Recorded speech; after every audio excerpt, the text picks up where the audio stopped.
Welcome back to the Slanted Attic Experience. Today's a big one, episode 50, and we're celebrating with a packed sports room episode that unfolds right alongside live college football action.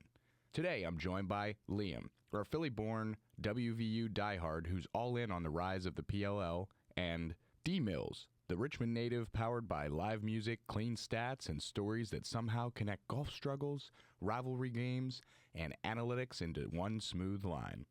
We've got a ton lined up. West Virginia football culture, how NFL teams should approach the draft, live reactions to Virginia Tech versus Louisville, a look at the UVA and VT rivalry, a guest appearance from none other than Bonnie, and even a mid-show break that sends us into ACC football talk. We hit fantasy football, the Steelers, our top 5 NFL quarterbacks, a college game day story, the referee debate, Liam's Eagles outlook, fun sports facts, the NBA poker scandal, sports gambling apps, and a Week 9 NFL pick'ems. It's energetic, fast-moving, and easily one of our most entertaining episodes yet. Let's jump right in. Not going to put his life on the line for the team. Yeah. And he's like, it's not something you notice until somebody points it out. He was like, dude, watch this possession. We were watching that Georgia Tech game. He's like, watch, he's going to scramble, and he's just going to sort of give himself up and not go down and try to fight for extra yardage. He's just going to surrender so he doesn't get hurt. Yep. And he was right. And it's sort of subtle. You don't notice it until you start really paying And he's really not that good of a passer, honestly. Unfortunately. I mean, this is what, his third year? We were kind of hoping to see something out of him, you know. His last year of eligibility, I would imagine. But for sure. Whatever. It's fine. The coaching search continues. Oh, Duke got the ball back. The football program in shambles. West Virginia was up on Houston. I saw Houston came back. What was the result of that game, Liam? Did you see? I've been following. It's 45-35 right now with West Virginia with 6 minutes left in the fourth. With 6 minutes left. So that could be a nice little win. Yeah. I mean, Houston's ranked, right? Like 22. They're 7-1 or something. 22. They're 7-1. Yeah, What's going on with the Mountaineers, dude? You guys are in a similar predicament as us. Yeah. I mean, we're 3-5. You guys are what, 2-6 or 3-5? Yeah, I think 2-7, 2-6, 2-6.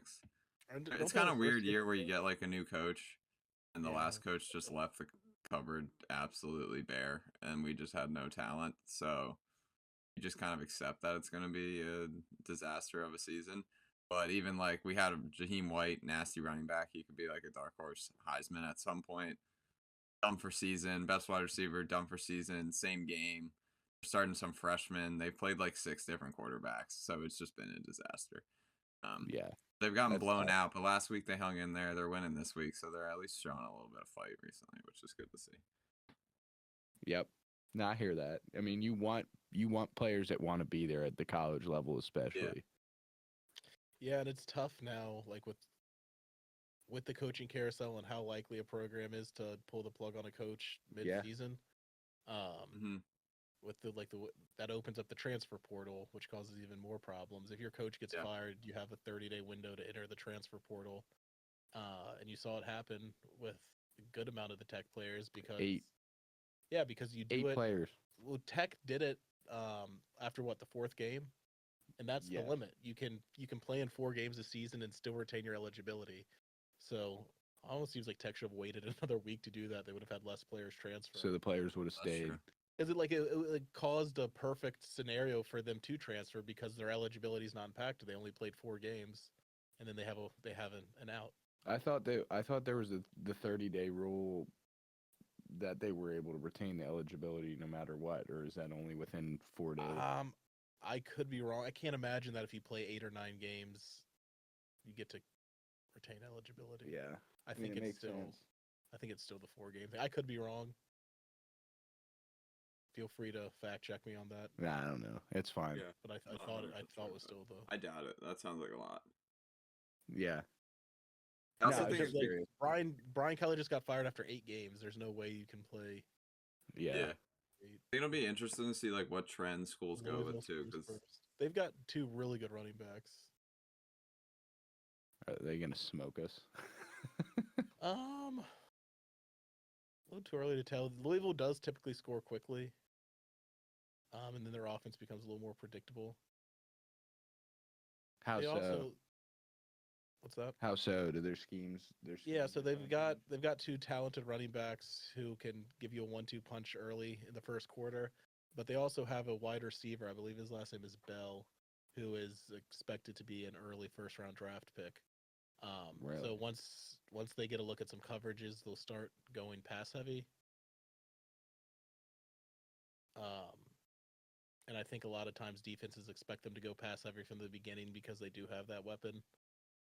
So, and they also just, probably more importantly than both of those, they have a really good offensive line. Yeah. I wish I knew more about O-line, D-line players in college. I feel like I don't know those I don't as know much much as about the the name players brand. so much as like I know if a team has a really good offensive line. Odds are if you have a really good quarterback, then you have a really good offensive line. That's like schools in college, kind of like certain schools always I associate with having a good O line. Yeah, Like Ohio Notre State. Dame. I feel like Wisconsin. I don't know. I feel like all those Oregon Iowa, is one of Midwest them. schools that run the football. Oregon historically has had phenomenal offensive line. Clemson. Pretty much all the teams that are really good at college football. Yeah. No, I meant more of like in analyzing who's going to be good in the NFL, because I feel like offensive line makeup is such a like a powerhouse factor. Yeah. You know what I mean? Yeah, I mean, it's probably the most important. It's one of the most important, other than quarterbacks, who you obviously don't have to draft every year. I think drafting offensive linemen is the most important decision NFL teams make. For Yeah. sure. I think there's the most direct correlation between who you draft and your team's success is like offensive line, if you understand what I'm trying to say. I Yeah. feel like it's pretty obvious too, and it's amazing how many teams still don't do it. Like drafting good offensive linemen makes your team better quicker than drafting almost any other position. Generational talents at quarterback excluded. Like obviously Jaden Daniels was an exception. He Right. sort of turned Washington around. And then they kind of are regressing this year. He's about to come back. I think this season's a wash. That was always going to happen though. His third year 3 will be back. Year 3. They won a lot of really close games last year too. It's hard. Yeah, that was the thing. Everyone knew that they weren't going to be able to recreate the magic of all those overtime wins. They're kind of old too, I think, especially on defense. Yeah, we knew they were going to be injury prone, and they have been injury prone. Yeah. Right.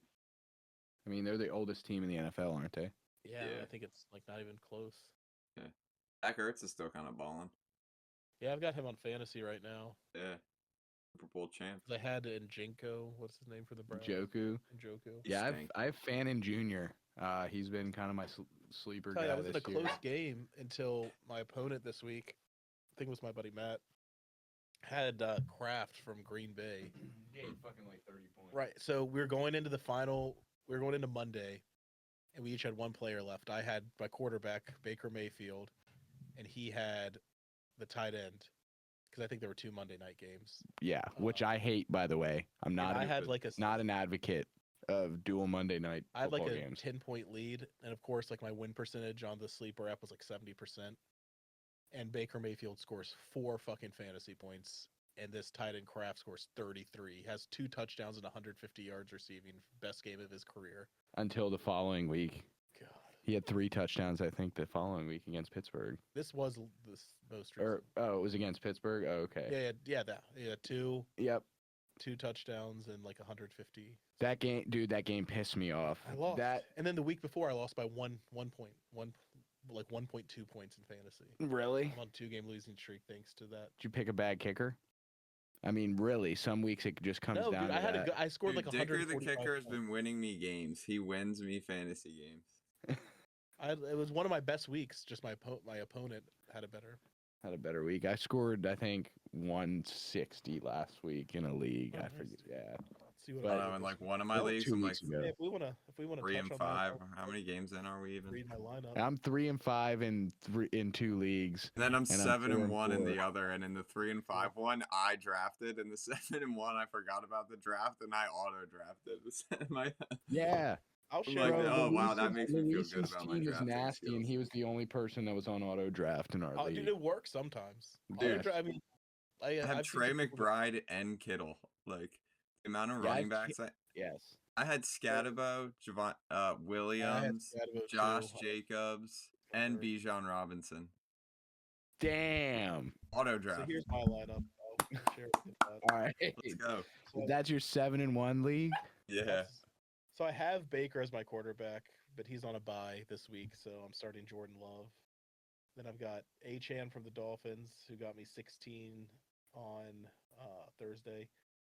Alvin Kamara, CeeDee Lamb, Lad McCockney, who's been sneaky Yes. good this He's year. solid. He hurt me 2 weeks ago. Zach Ertz is my tight end. Devontae Adams. I've got Jacoby Myers in right now, just because I need to figure out what to do with Cam Scatabo being injured. Yeah, I got Aaron Miles on Jones my is back, bench, but too. he hasn't been doing much. I have him on my bench as well. I got Indianapolis kickers and I got the Packers defense because the Eagles are on a bye. Nice. And I'm I have projected Kyler this Murray, but week, he got hurt. I've been riding with my boy Joe Flacco. 135. My opponent's projected 134. Flacco has been balling. Did you see the Scatabo injury? Yes. Ugh. Yeah. I don't know what do you think's worse. I was that at a or Halloween. Tyreek Hill? Tyreek Hill's. The knee, I think, is a little bit career's worse than from- the ankle. Yeah, and he's older too. I mean, Scatabo. I mean, the body's Dude, he tried to resilient get up. when you're 21. The funniest quote I heard about Yeah, I saw that. Cam Scatabo this year was that he's going to have a really solid NFL career, but it's probably already halfway over. Just the way the guy runs. He's like With walking. He's like a bowling ball. The head injuries, man. Yeah, he's like walking example of all the bad things of CTE. Yes.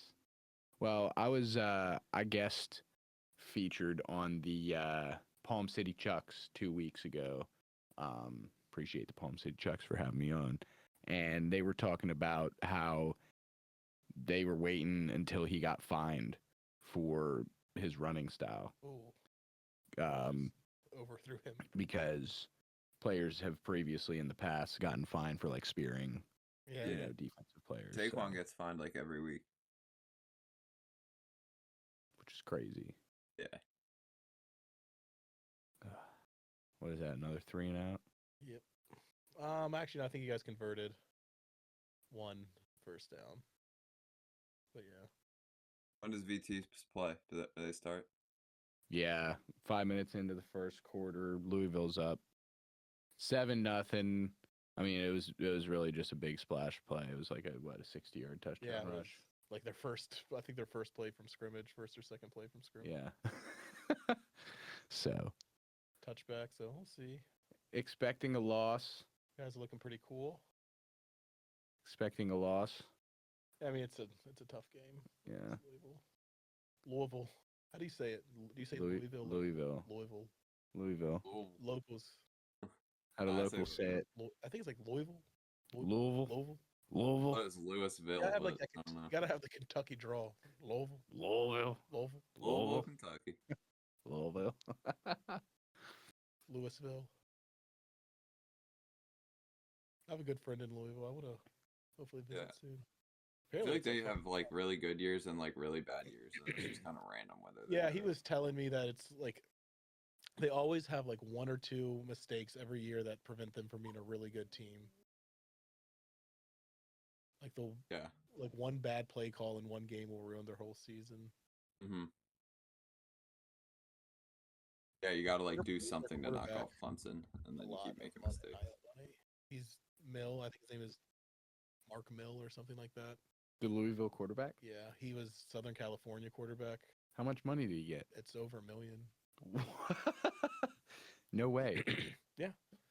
Oh. It's not even the highest in the ACC. Duke's quarterback is the highest paid NIL quarterback, maybe in the country, but definitely the ACC. What's he getting? $4 million. $4 million. They just decided to go all in on an elite quarterback. Who is the guy? Duke's not bad either. That's Yeah, good reminder I'm to not check surprised the Duke score, has but money to pay people. So Still 38-25, 1 minute left. But Duke has the ball and they're driving. This could go to overtime. His name is Mensah. Darian Mensah. What year is he? He's a sophomore. He was at Tulane last year, did really, really well, and he got attention from pretty much everybody. And Duke just said, "Well, put a random school to go all in like that on a quarterback." But I think they did it last year too with another similar dual threat quarterback, and I think they won 8 or 9 games. So I guess like their coach Manny Diaz probably sees that as like a pillar of his system to have a elite dual threat quarterback. Yeah. Seems to be working. I mean, they're What's their record? 4-3, but they're not bad. Like all of their losses have been pretty close to good teams. College football. See, Lane Stadium's packed. We love to see it. There's a look at that corner up there. That's the visitors section. We'll see what it looks like at halftime. Yeah. Oh, no, not at halftime. Start of the third quarter. Or like no, we had a good crowd at the game I went to, and then the band's done, the game starts, and it's empty. Yep. Yeah. So there's their really good receiver right there, Bell. How big is he? He doesn't look that tall. I don't know. Is he a slot guy, or is he like a... He's a wideout. He lit up Virginia, despite Louisville losing. I feel like they always have very athletic wide receivers at Louisville, too. Jam over the line of scrimmage. Oh, he almost broke it again. Yeah. Yeah. Oh, man. Yeah, it's chalk up this season. Find a coach.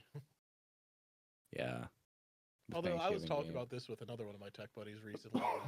Every year in the Virginia Tech game, it's either super close and Virginia should win and gets themselves in a position to, and then somehow loses on a close game, or Tech blows Virginia out. Maybe, just maybe, this is the year where Virginia finally has a comfortable victory. It has to happen at some point. Maybe it's this year. It could be. But it will probably be a heartbreaking loss. I don't think so. I think you guys will handily win. Maybe not a smackdown, but probably like 2 touchdowns. 10 points or 2 touchdowns.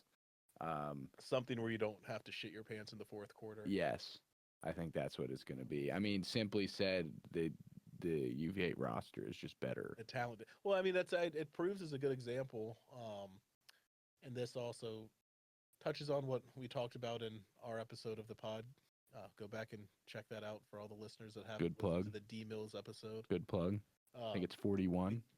Episode 41. We touch pretty extensively on NIL. And I think the season Virginia's having is a really good example of what can happen if you just have an infusion of cash into your program. Yep. They had a anonymous $10 million donation. Obviously, they're not an SEC level program that has mega donors who are sort of running the show, but average run of the mill P4, probably in past 10 years or so below average P4 team. Just shows what can happen when you, in this era of football, when you have pocketbooks that get opened up, you're able to build a really solid roster, and it sort of builds upon itself too, because again, Virginia's not an SEC team that has these wild expectations. You get to a bowl game. I always joke with my dad and my grandpa, who are both big Virginia guys, that the Virginia coaching job, one of the safest jobs in the country, because you crawl to 6 wins and the fan base will be more than happy. But it sort of builds upon itself, because now they're having a good year, 7-1, top 15 team, and now like the donations are starting to flow in pretty rapidly. So it just, all it takes is one big generous donor. Here's a thought for you. I listened to a pick. All right. Here's a thought for you. The quality on the TV was, I couldn't tell if that was intercepted or reception. Yeah, it's because we're running like 45 devices on the Wi-Fi. But every few moments it'll go like super clear. and we're telestreaming with Liam, so takes up some bandwidth. Yeah, see, it's back to fuzzy. But what I was gonna say, on the radio every week, the ESPN radio guy, Richmond guys that I listen to in the morning on the way to work, they do like a Virginia Power 5 Division I school ranking, and they put JMU above Virginia this past week. Interesting. And I thought that was interesting, and I'd like to hear your thoughts on that because I kind of didn't agree with that. Yeah, I mean it's tough to say. Just given the level of competition, that's interesting to me because I think JMU was on a bye week. Yes. I would say Virginia this week certainly didn't really pass the eye test. In Carolina, they literally by an inch won the game in overtime by stopping the 2-point conversion. But you got to put up more than 10 points against a team like the Tar Heels, who are struggling this year. But they found a way to win. I don't think they should get punished for winning. Yeah, agree. But JMU looked, again, if you go back to the eye test, they looked pretty damn good against Old Dominion, dropping over 60 points. So. Yeah, who Virginia Tech lost to. Right. I mean. So we'll see. So Virginia, again, barely eked out a win over Washington State the week before that. I was actually at the game. And it'll be interesting to see because Washington State travels to JMU either next week or the week after that. So you'll be able to probably get a better idea of who the better team is based off the results of that. Sure. But I don't think it's super unreasonable. I don't think there's too wide of a gap between them, but right. Okay. Obviously one team's in the top 15, the other isn't, and one plays in the ACC and one plays in the Sun Belt. Right. Yeah. But they're a good team. JMU has a really good squad this year, as they usually do. Who was number 3? Curious to see it. They got to put Old Dominion above the Hokies, right?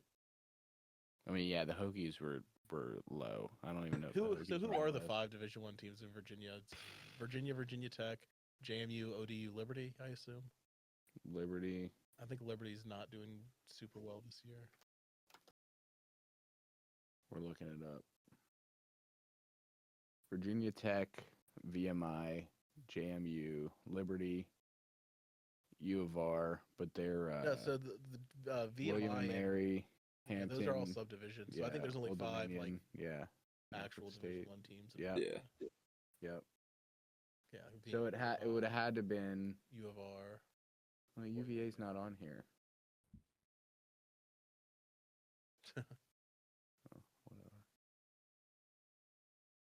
Yeah, it's those 5 that we've already established that are the 5 D1 schools. Yeah.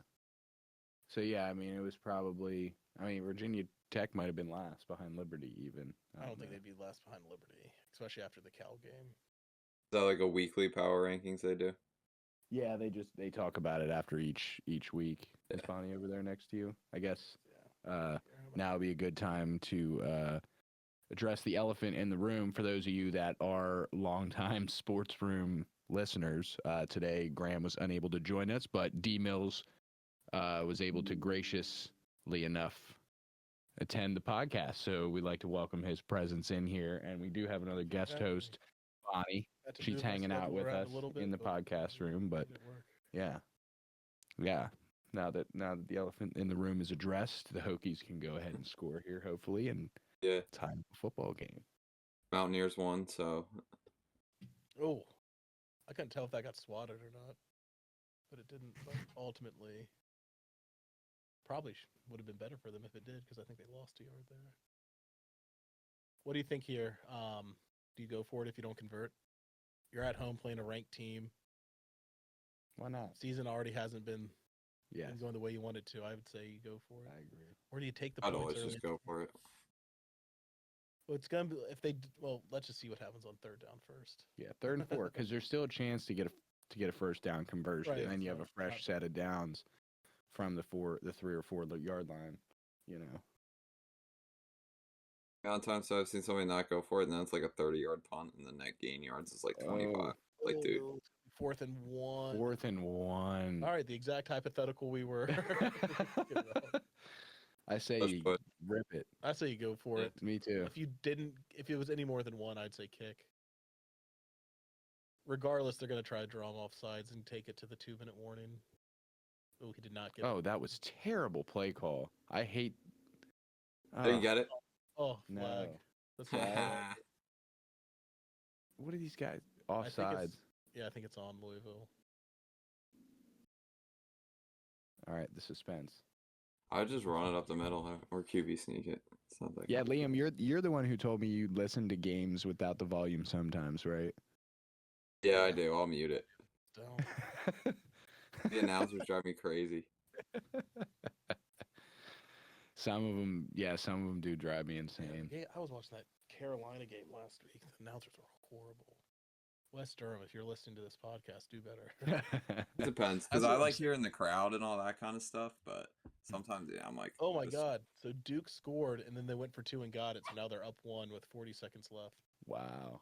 Hey, this is why you pay the man the big bucks. This is why you pay him the big bucks. The $4 million. Yeah, we were laughing about it a second ago, and look what look. That's right. It's like he could hear us in real time. Look what he did. Yeah. He's like, you don't think I'm worth that? Watch this. Watch this. Oh my God. Clemson's got pretty much the length of the field. They gotta go 87 yards in 40 seconds. Who's even winning the ACC right now? Is it Pitt? Georgia Tech and Virginia are the two. Oh, Yeah, GT. 7-1, Yeah, right? I forgot about Georgia Tech. They're good. 7-1. Overall, Georgia Tech's it, but they're both undefeated in the ACC. Yeah. Even though Virginia's only loss is to an ACC team. All right. I like I'm when gonna schools take, like Georgia.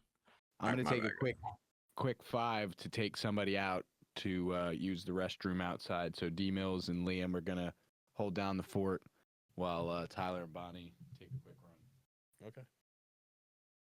like when teams like UVA and Georgia Tech and start getting ranked and stuff. Yeah, it's refreshing.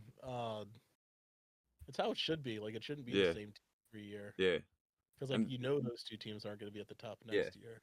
Georgia Tech's program has like a decent history too. It's not like they're like They won a national championship. 1990.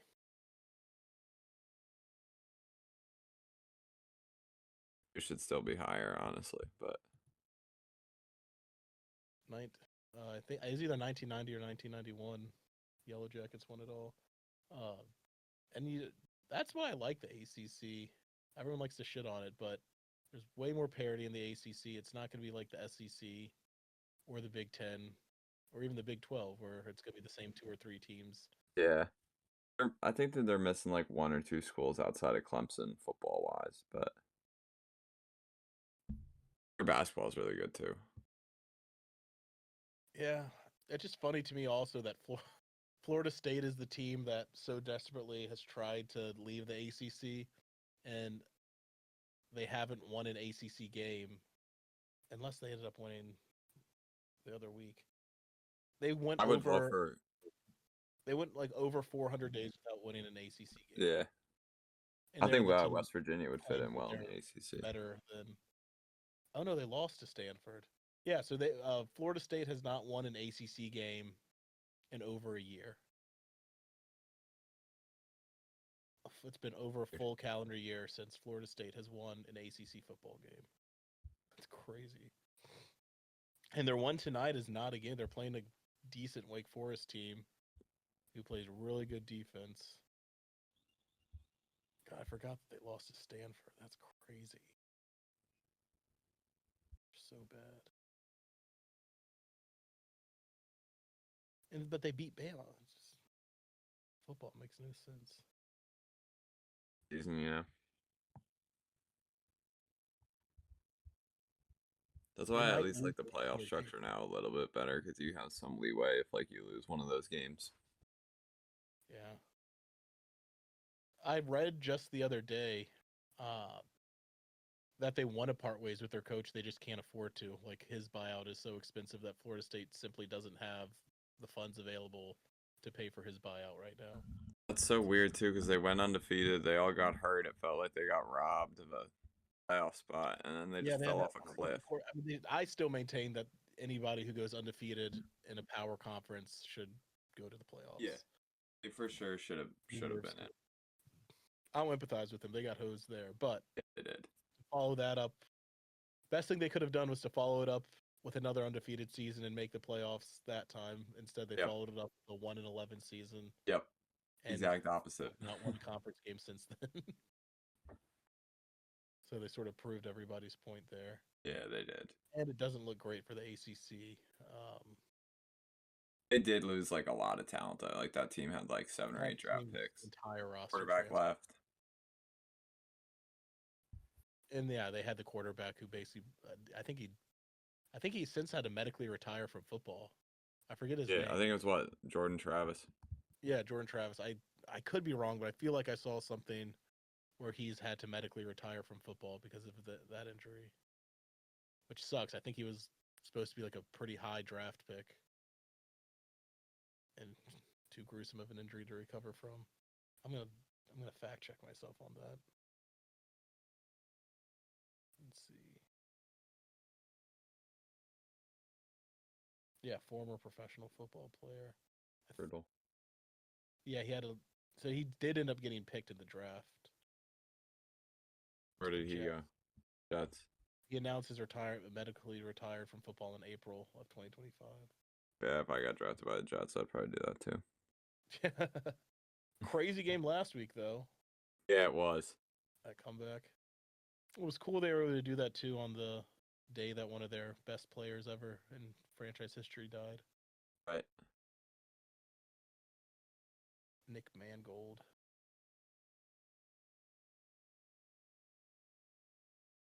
He was actually part of some good Jets teams. Yeah, no, it's really sad. He was really good. Of course, I feel like people forget they went to back-to-back AFC Championship games. Like 2009, 2010. Yeah, with the Sanchez baby. Yeah, and he was like the Jason Kelsey of that era almost. Yeah. Super reliable center. Who are we talking about? Nick Mangold. Rest in peace. Yeah, that's a tough one. Mm-hmm. About walking in on that after Bonnie and I, nothing but sunshine and rainbows, and her spilling half of her food bowl over there. Hey. Spilling her food all over the thing. Ooh, lucky the flag didn't get thrown there. Yeah, Duke wins by 1. What a gutsy call to go for 2 there. Crazy, man. Speaking of former NFL players, Michael Vick coaches at All right, where were we? Norfolk State, and Deshaun Jackson coaches at Delaware State, and they just played a game at the Link a couple days ago. Yeah, how was that? Because Vic is the I know he's is he Norfolk State? Bonnie. Now she's gonna spill water everywhere. I think Delaware State won. Oh, they did. I don't think it was particularly close. Yeah, they're struggling pretty. Oh, did Tech get a safety? Tyler, we missed something important. Oh, they snapped the ball over his head. Tech got a safety. Like we scored a safety? You blocked a kick, and it went out the back of the end zone for a safety. I guess. Really? Nice. All right. Beamer ball. Beamer ball. There we go, baby. Beamer ball. You passed the candy over here Yeah. for a favor. Yeah, for everybody out there, happy Halloween. First day of November. Liam, did you have a good Halloween? Yeah. Pretty chill night. What's up as a beach volleyball duo with Amanda? Nice. Yeah. Nice. I was Gandalf the Grey, not to be confused with Gandalf the White. No, you haven't earned that yet. Yeah. I didn't get the memo though. It was a bald party. Your costume. Oh, you went the opposite. Characters. You came in flowing. Yeah. Like there was Dr. Evil and Mini Me. There was Little Bill. Stone Cold Steve Austin. Like a minion. Who else was bald characters? You could have been Charles Barkley. Dudes at this party. Could have been Charles Barkley.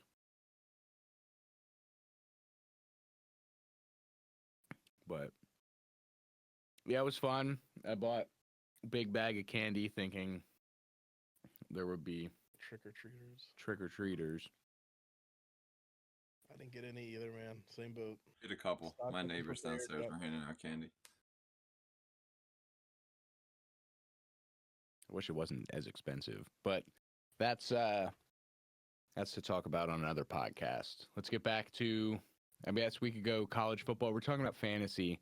Why don't we dive into that a little bit, and then we can kind of get to college football and then introduce a new segment that we're going to do every week or every episode on the sports room. So hopefully D-Mills brought his factoid, and we'll get rolling with that later. So middle of the season,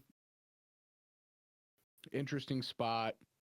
What do we got? 1 or 2 more weeks till the trade deadline and like officially halfway through the season, NFL season.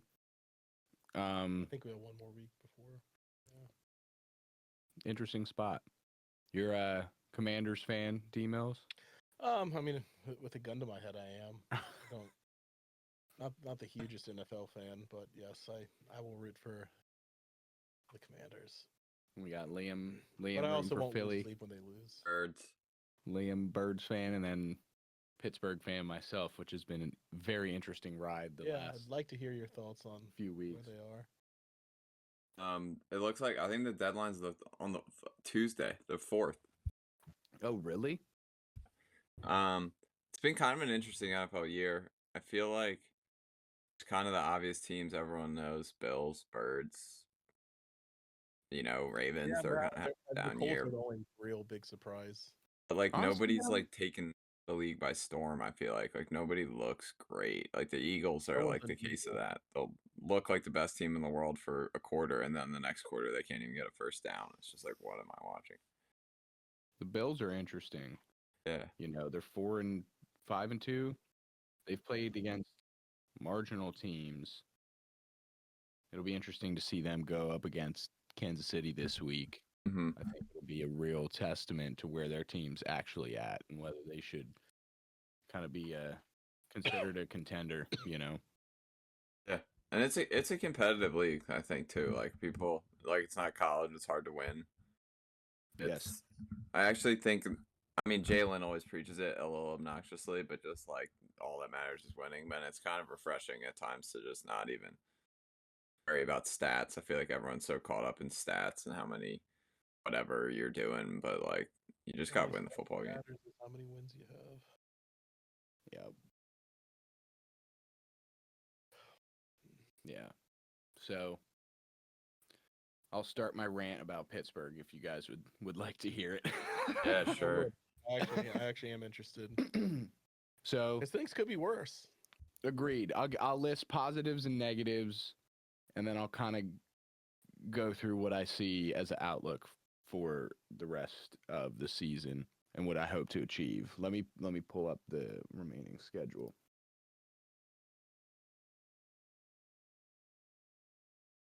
Okay. So Yeah, that division's having an interesting year, so especially with the quarterback play. Lamar's back. So we'll see what's going on there, but a lot of tough games down the stretch. We'll start with the negatives. The defense. The defense is probably the largest negative of the Pittsburgh Steelers. And we are the highest paid defense in the National Football League.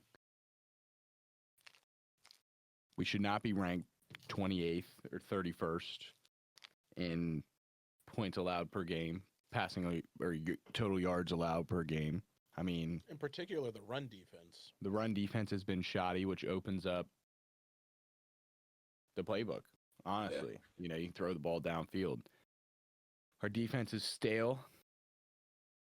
We don't blitz enough. We don't swap up schemes. We don't rotate defensive linemen to different sides of the ball for different play styles. Overall, defense is flat, and that's what's been losing us football games. On the positive note, Aaron Rodgers, best quarterback play we've had in 6-7 years, depending on the last two-ish years of Ben Roethlisberger. You can't tell me that Mason Rudolph, Duck Hodges, Kenny Pickett, or Justin Fields, or Russell Wilson played better than him. No, definitely not. Russell did occasionally. I He don't had some know. games. I don't know, man. I Never don't know. looked good though. Yeah. I feel like He was not consistent. he didn't have DK Metcalf either. That was a good trade, I think. Yeah, I like that signing. What we're lacking on the offensive side of the ball is wide receiver 2. But with the close arrival of the trade deadline, we just signed like Marquez Valdez-Scantling, Mm-hmm. and I'm like, Fantasy all right, weapon from like 4 or 5 years ago. yeah. It's like let's All bring right. him in and see if he still has anything kind of sign. Right. So we're kind of lacking that. Jalen Warren's been great. The offensive line is starting to develop. Miami. So Zach Frazier's a stud. Just saying. Zach Frazier is a stud. He's the only stud on our offensive line. He's the only potential Pro Bowler in the next 2 to 3 seasons, I believe. Fontanu's been okay. Broderick Jones has shown improvement. We love that. We're running heavy packages with double tight ends with Darnell Washington. I mean, overall the offensive scheme is interesting. We're putting up 26 points a game or something like that. So I really just don't think the problem lies on that side of the ball.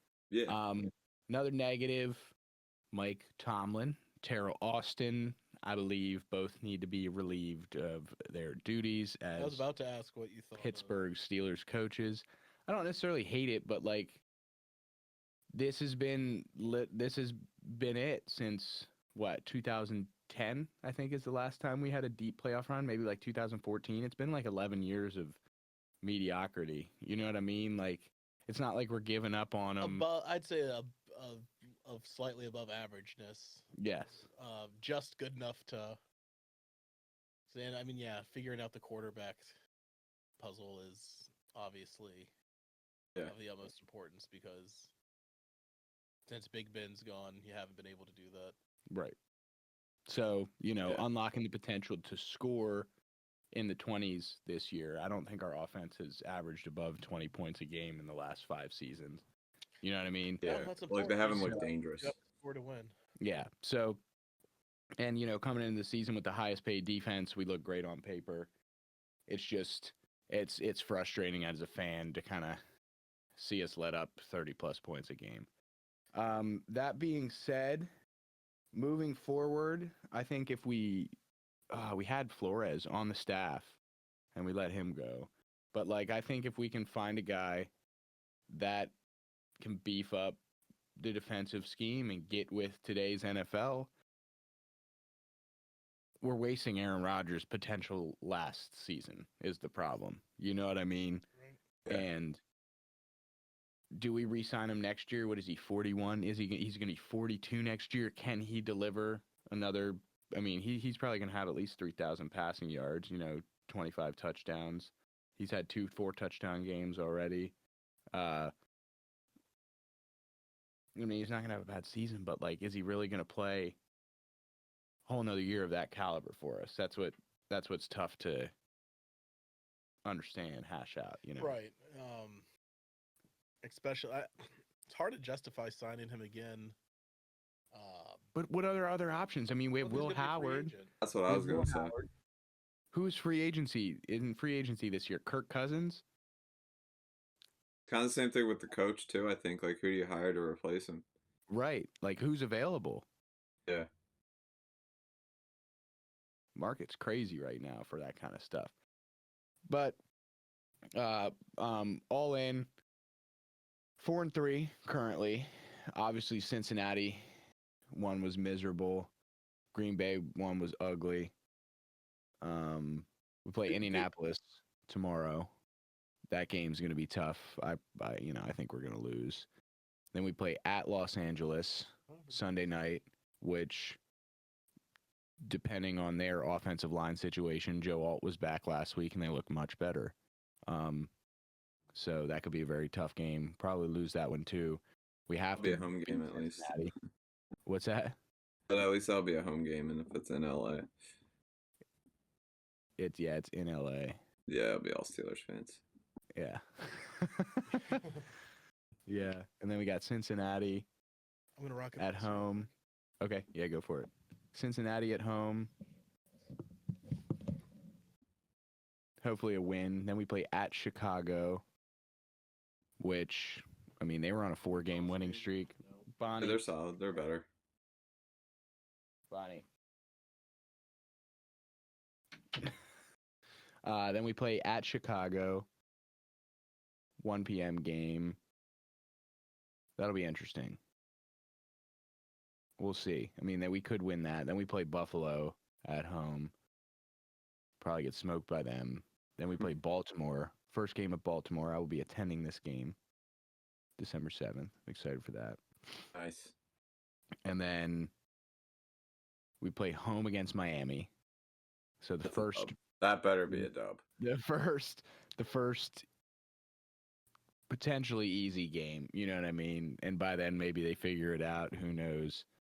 And then we play at Detroit, which is a probable loss. Yeah. Then we play at Cleveland, which hopefully should win that. And then we play Baltimore again. Do you win the division? What's that? Think you win the division? I mean, we still have an opportunity. It all depends on the next 2 weeks, because with Indianapolis and Los Angeles, if we don't win one of the two, I mean, that puts us at 4-5, and Baltimore's 3-5 right now. You know what I mean? Or they're 3-5. So it sounds like you have a decent amount of But, division games left, though. Yes, which gives us an opportunity to kind of excel there. But, you know, be pretty easy for me to say we'll be 9-8. But this might be the first time in a long time that we have a losing record. We go 8-9. I think we win at least 7 games, if not 8. But pretty bleak outlook. You asked me week 4 was much more optimistic on week 4. Optimistic. Week 4, week 5. The last 2 weeks have been brutal. Even after week 6, man. 4-1 going into Cincinnati. Historically, we're poor on Thursday night games, so I was worried about that one. The Green Bay one was just Is it at Cincinnati? That one was at Cincinnati. The next one versus Cincinnati is home. That was just Joe Flacco. Just saying I'm beating the Steelers tonight. And Jamar Chase. He's pretty decent, too. Yeah, but that's my problem, dude. Like, I'm sorry. As an NFL defensive coordinator, you cannot allow a player to have 24 targets or 26, however many targets this man had. Like, you just can't do that. You know this guy's going to be a huge threat coming into the game.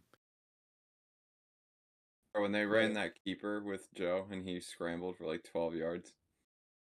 Yeah, that was baller. Yeah, you can't let the... How old is he? Who's older, him or Aaron Rodgers? I think A-Rod's Joe might be. You think Joe? No, Aaron Rodgers might be older. Joe Flacco, 1985. So he's 40. Rodgers, 1983. Will you sign Flacco next year as your QB? I mean, at this point, we have to, bro. He's already been on Cleveland, Baltimore, and Cincinnati. You got to complete it. Have to. I mean, all the Infinity Stones of the... That's right. Yeah, the AFC North. That just shows the how hard it is to find a NFL caliber quarterback. Man. Yeah, it's hard. Sure. Yeah, it's the hardest position to draft. All right, top 5 QBs in the NFL right now. In no particular order. No, in order. You're gonna make me do this, huh? Yeah, come on. You give me 7 if you need to expand the list. I'll go. I mean, I think for me, I'd probably go Mahomes, Lamar, Josh Allen, Burrow. I'm gonna put my boy Hurts at 5. Hurts at 5. I was gonna do the exact same thing. Really? Yeah. And right now, I would put Baker Mayfield maybe at number 4. Baker Mayfield's looking Yeah, good. I think Baker's up there. This season, Daniel Jones is balling. I mean, Yeah, you have to. If you're talking about just this season, you have to put Daniel Jones at 3. mm-hmm. Then I guess I might go Mahomes and then Josh Allen. I still think is the best quarterback. What about Yeah, Lamar? Herbert's been good. Lamar's been got. I think results mean something, and up until this past week, they started the season really, really poorly. And he was injured for what, 3 weeks? Mm-hmm. Yeah, so I think it's too soon. He doesn't have a big enough sample yet to be put in the top 5 for this season because when he was healthy, they lost a lot of games.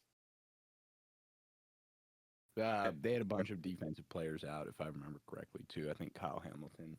Yeah, Derrick Henry wasn't great to start the year either. But I'd put him at 6. That probably shows offensive line issues more than Derrick Henry. I mean, you cannot tell me he declined that much. I mean, Dak's been good too, honestly. He's got a lot of turnovers, but he slings the rock around. Low key, yeah, you put him up there too. Matt Stafford. Let's see, did they get away with a face mask here? Matt Stafford. What's your list, do you think, Tyler? What's my list? Yeah. I would say Patrick Mahomes. Like, I almost want Lamar and Allen both at 2, but that's obviously cheating. Josh Allen. I guess for D Mills' reason. I mean, he just hasn't played this year. He played super well. Hasn't architected a great season thus far. Josh Allen at 2. Aaron Rodgers at 3. No. No, I would say, oh man, I don't know that Hurts would. Yeah, I guess Herbert, I guess y'all are right. I think I would have to go with the same. I think Hurts is fine at 5. Herbert. I think you could make the argument he could be number 4. Over Baker? Possibly. Who am I forgetting? Look at Baker's last game. I mean, Burrow injury, but. Yeah. Normally he's in there. And Daniel Jones, Danny Dimes. Maybe Danny Dimes. You have to, again, if you're talking about just this season, you kind of have to put him in there. Drake May's been pretty good, too, for New England. Danny Jones is having... Drake May. He's having the same type of season right now that, what's-his-face Sam Darnold had last year. Yeah. I will say Steichen, I think, is a great coach and a great offensive coach. Yeah, I was unsure about that kind of coming in to Indianapolis because they've had a great turnaround, I feel like, in the last 4 seasons. You know what I mean? Yeah. I feel like 4 years ago they were in shambles. Anthony Richardson Miami dilemma. Lost overtime. Really? Yeah. Anthony Richardson dilemma. You can't really find a guy. You know, you're slowly building an offensive line. The ownership transfer, right? They sold the team. Yeah, like Jeff Saturday coached like a quarter of a season. Yeah. And then all of a sudden, that was hilarious. 2025, 7-1. They look fantastic. They've been looking dominant against good teams. Good teams, yeah. I don't know. Is this a Colts year, man? Yeah. We grew up with the Colts being good too, obviously. Because of Peyton Manning, I was used to the Colts being good. Oh yeah. I'm gonna draw the comparison to last year's Vikings team again. They didn't get past the second round of the playoffs. Well, I mean, it depends. You know, right now they're 7-1. If they end up with a top seed, they could have a bye, and then play like a. Yeah, that's the key. Olympian. You need to avoid team. Big dogs early, and then you got to beat like a Denver or something like that. Like right.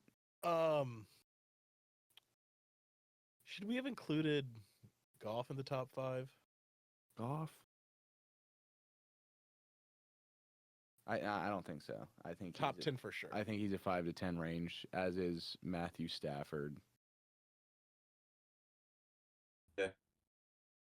I think Goff fits in the category with Hurts a little bit that he doesn't always like look the most exciting or He has a probably lot, guys out there that are like more talented technically and things like that, but but results tend to speak for themselves. matter. And like he runs that offense really, really well. And obviously Right. they have a ton of talent and a great offensive line and great running backs in Detroit. He But can like have a really good game, and his stats won't show it. yeah, Yeah. or even So- part of you like you have to be unselfish as the quarterback to like not care about that too. And he just like runs the offense instead of trying to make the play or force anything. Right. Yep. Yep. Those game managers sometimes are better Yeah. than a scrambler or like a dual threat.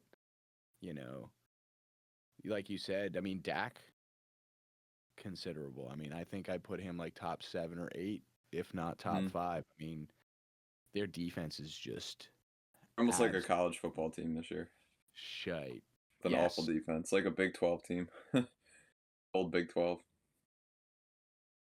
That offense can score, man. You know, the Pickens connection. I'm hoping he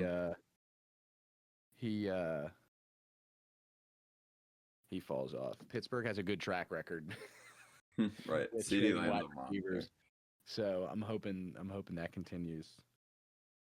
I guess the NFC East is looking like it's going to have their first repeat division winner in 22 years or whatever. 24 years. Yeah. Not so fast. Commanders are gonna run. Oh, it's a cakewalk. All right, so that you think it would be more crowded because the Hokies are winning, but it's thinned out some. Yeah. Oh, it'll thin out after halftime even more. People just want to tailgate and go home, like just the reality. Yep. Want to do Enter Sandman and then go back to the Darty. Yeah. Which is unfortunate, you know. It's these days. Yeah. Yeah, definitely was not guilty of that ever. I never did that once. Yeah, ever. Never. Going into college, I was like, I would never leave a game early. And you're standing there and it's 90 degrees and you're hammered and you're like, let's get out of here, dude. Been there. Yeah,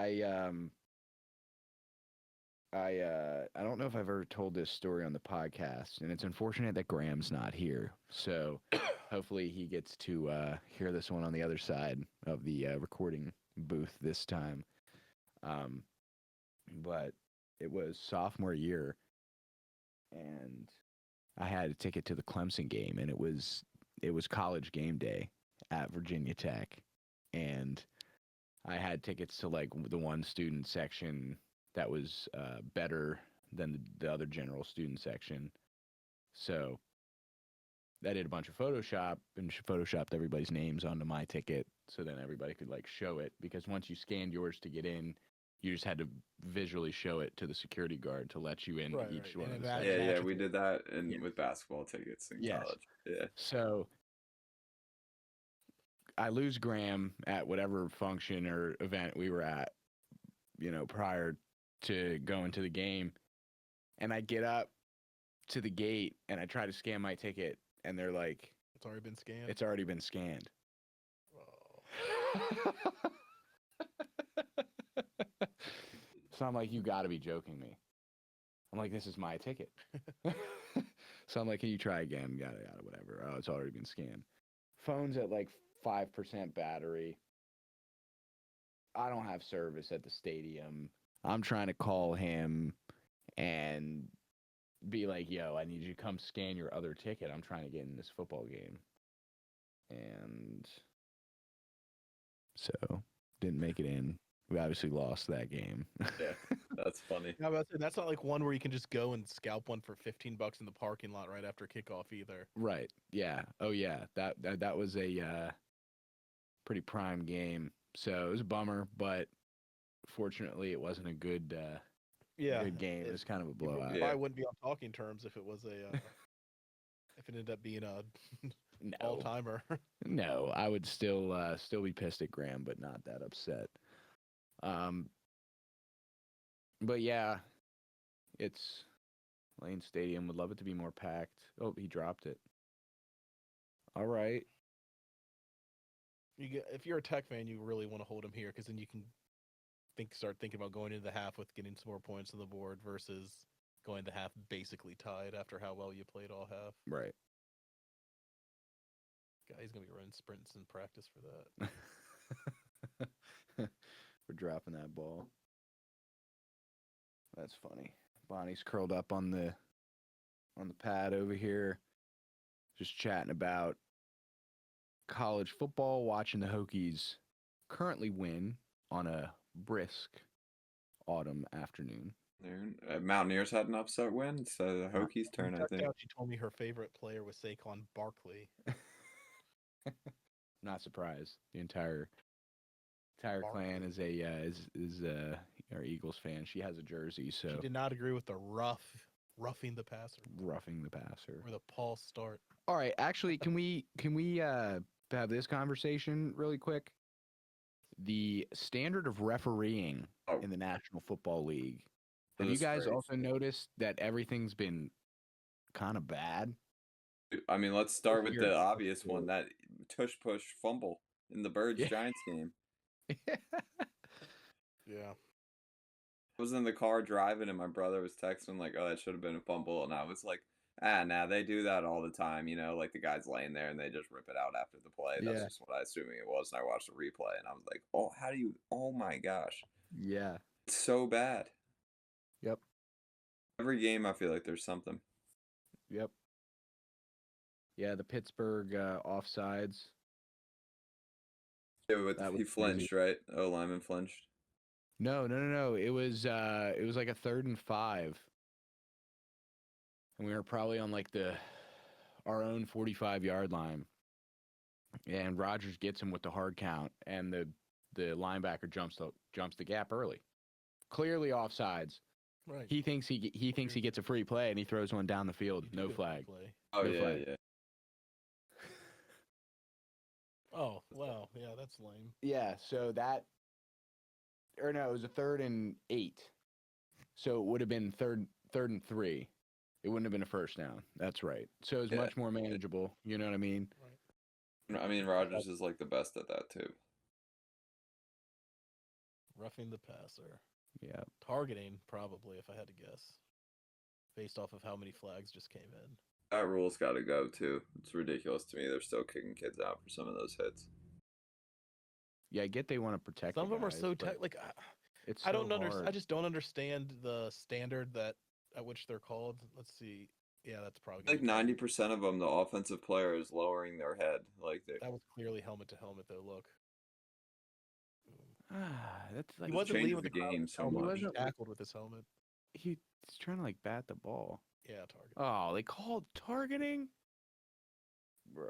Also drives me nuts because that's like grown 40-year-old men being an 18-year-old kid out of a football game. You should leave the game for that. But there's some, like I've watched some games this year where they call it, and even in like the announcers are like, that looks like a pretty standard tackle to me. I expect this to be overturned.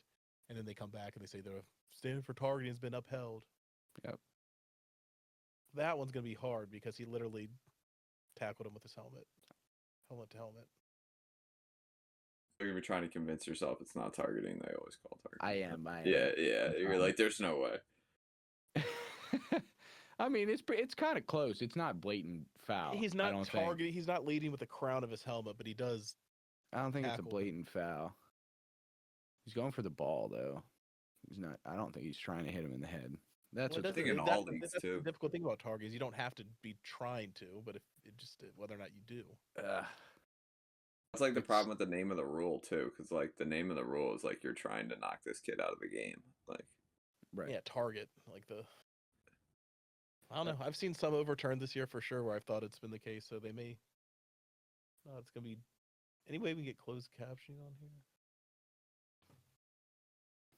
Put closed captioning on. My issue with it is that these things are kind of subjective, even though looks like it was ones like this can get reviewed, but what about personal fouls and unreviewable penalties and pass interference stuff like that? Yeah, I think it's in every league. The refereeing is bad too. The NBA is basically unwatchable if you ask me. The officiating is so terrible. Yeah, it's gotten really bad. The number of fouls. What are our thoughts? Why? Do we have any ideas? Well, one thing I'll say is I do think humans are just getting bigger, faster, stronger, etc. Like, even I don't necessarily think like MLB umpires are getting worse, but people didn't used to throw a 94-mile-an-hour slider, like, and just like stuff like that. So I think that makes it harder. Yeah, I it's also tough. think commissioners have These guys are gonna draw agendas. contact. And I think like Adam Silver wants to be like, oh, this is an offensive league. Look at these people scoring 40, 50 points a night. But like the defense can't touch a guy, but the offense can set 6 illegal screens. You can travel, you can carry, you can do whatever you want to score. Like, and I think that's what the league wants. Like, yeah, I saw a clip of Giannis. Oh, take 9 steps. yeah, and it's like he hasn't gathered the basketball. It's like, dude, it's a travel. If anybody's played basketball in your life, Bro dribbled the basketball one side on the offensive side of the one of dribble the half on the court. Yeah.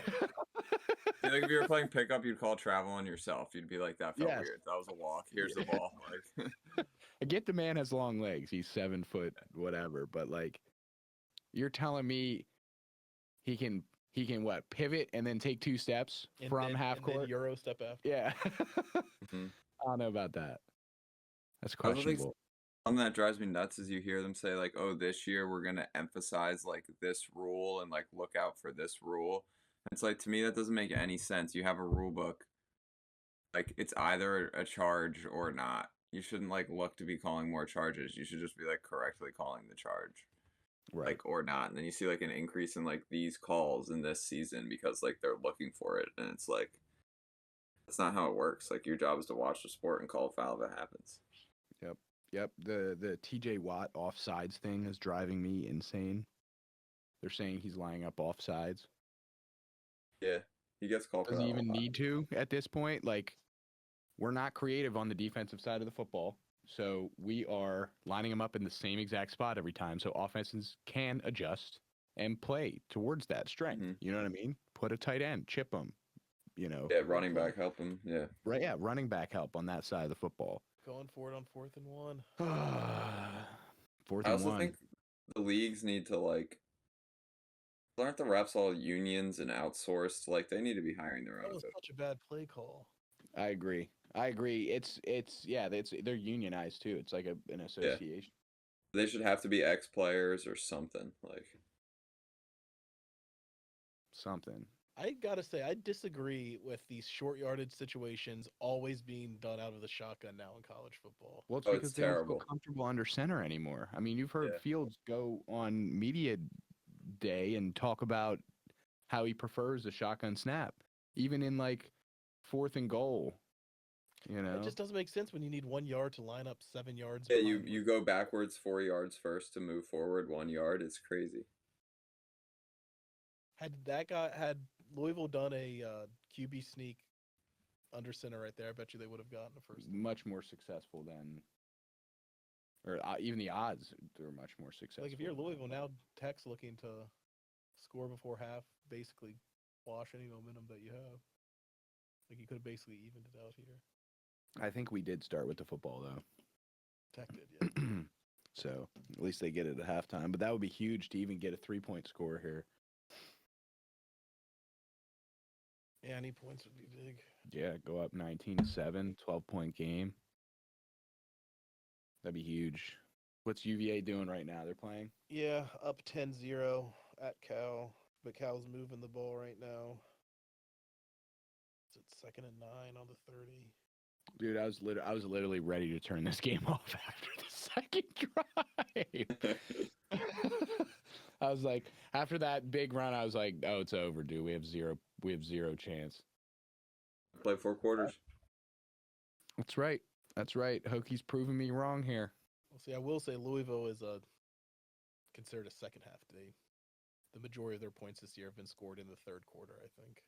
I saw last time they played, the announcer said like 80% of their points this season have come in the 3rd quarter. So we need a touchdown here is what you're saying. It certainly wouldn't hurt to have one. 23-7, they'll come out score. 23-14. Well, let's not that'll put us in a much better spot. Those chickens before they hatch. Let's see what you do with this drive. No, I'm saying you're saying they're going to score a bunch. I'm just saying, what do we need to do to combat that? Have a chance at winning. Yeah, no, that big of a lead in the half would on the road too for the Louisville would certainly bode well for the Hokies. We'll see. We'll see. Long second half. We've got a lot to go. Oh, smoothie sounds good. Saquon smoothie. Never know. All right. Let's move on to NFL Outlook. I want to hear Liam's thoughts on the Eagles, and then we will kind of run through the rest of the season, what we see, kind of our projections, and then we can kind of move on to the new segment that we're going to be doing on the Sports Room series. So tell us about it. I feel all right about the Birds. We're fine. We're obviously figuring it out. I'm not that worried about AJ Brown. I think that's just a bunch of media nonsense, to be 100% honest. But they have to get him the ball. Clearly, our offense is like not doing enough with the talent we have. The amount of times I'm watching them, and it's just like, you guys do know you have AJ Brown and Devontae Smith out there. Like, they don't run enough motion. They don't have enough creativity. They don't do like enough route treats, like route trees to start the season. AJ Brown ran like 12 of the same route and like 18 of his routes or something one game. Like, there's just no creativity at all. Zero motion. They know, like, their running sets are running sets, and you know they're coming every single time, and then they can't get the run game going, and then they can't throw the football. But Jalen's been way better the last two games. Their offense has gotten better the last two games. Saquon finally broke one last week. I mean, Smitty's really good. They've been really good in the red zone. Yep, that helps. Their first, like, 12, they were, like, 12 for 12 to start the year. Goddard's been a beast in the red zone, so Patullo's at least been using him in the red zone well. And I think Jalen just, like, does his thing. He just does I know everyone kind of says it, but he just wins the game. He just does what he needs to do. He only has one turnover. Like, he had one pick against the Giants, and the whole world melted down, basically. Like, yeah, he just made one bad throw. He's got the best deep ball in the NFL. I don't care. His deep ball is sweet. We'll be fine offensively. They just got to get rolling. I think new offensive coordinator, it's our fourth one in 4 years, is always tricky. This is where I kind of have issues with Sirianni, because I really like him as like a culture guy and all that kind of stuff, but it's really hard when your head coach can't really call plays, and then every year you're dealing with a new offensive coordinator. Defensively, they're kind of weird because like they let a lot of guys go, so they're young and they have people stepping up. They've been like letting up a lot of yards, but they've been really good in the red zone. But that's kind of the whole scheme of Fangio's defense anyway, is to just like drop back and keep everything in front of you, and then buckle down in the red zone and not let up touchdowns. Like they did that to the Rams. That helped them win that game. I think they did to the Buccaneers too, but even though they had a couple huge plays. Jalen Carter was a little banged up, so he's getting healthier. I mean, I think they win the division. Having Mitchell and DeJean is huge. They're both super good, and two lockdown corners changed our whole defense. Somebody else too, right? Recently. Birds. I thought you traded for somebody. But yeah, they just traded for Michael Carter on the Jets. That's right. Another CB. We needed one. Our CB2 is bad because they let Slay go. Then they had like Ringo fill it, and he's not great. And then they traded for Ja'Cory Bennett too. Yeah, he's not looking good, man. He's just old, I think. Yeah. Yeah. But N'Kobe Dean's getting healthy. Zach Bond's a monster. I don't know how they let Jahad Campbell slip to the Eagles at 32. He's been a beast. Alabama linebacker. He's super good. He's a local Jersey kid too. But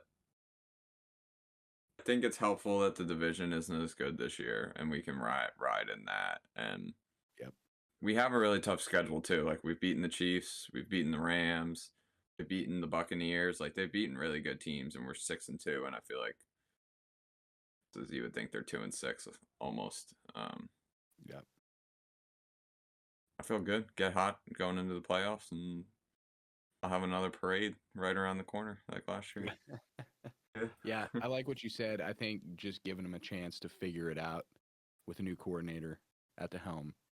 You got to keep AJ Brown happy. Like, he's like a top When he's on his game, I think you could say him, Jamar Chase, and Justin Jefferson are the top 3 receivers in the league, if you ask me.